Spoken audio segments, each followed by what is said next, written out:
நான் அஜித் முன்னாடி சொல்லிட்டே இருந்தேன், என்ன மாதிரி ஒரு டீம் சொல்றப்பே எனக்கு அப்படியே பேசி என்ன மாதிரி ஒரு டீம், எவ்வளவு பெரிய அர்ப்பணிப்பு இருக்கும். யோசிச்சு பாருங்க. இருக்கிற எல்லா பெற்றோர்களும் என்ன நினைக்கிறீங்க? சார் நான் இருக்கிறதுக்கே குழந்தைங்க எல்லாம் பார்த்தோம் சார், எனக்கு அப்புறம் என்ன சார் ஒரு கேள்வி இருக்குல்ல, நான் எழுதி தருகிறேன். உங்கள் குழந்தையை உங்க குழந்தை அவங்களே பார்த்துக்கிற மாதிரி உங்க குழந்தை நிச்சயமா ரெடி ஆயிடுவாங்க. அதற்காக தான் இவ்வளவு முயற்சி. இன்னொரு விஷயம் நான் நல்லா சொல்றேன். என்னுடைய அனுபவத்துல எங்கள் குடும்பத்திலேயே ஒரு 2 சகோதரிகள் இருக்காங்க.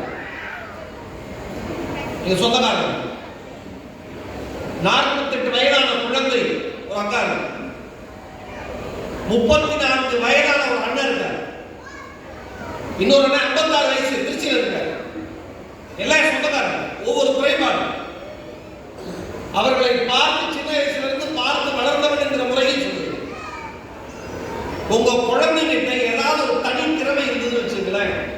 சில ஆர்டிசம் வச்சுட்டு குழந்தை என்ன பண்ணுவாங்கன்னா ஒரு குறிப்பிட்ட இடத்துல தனித்திறமையோடு இருப்பாங்க.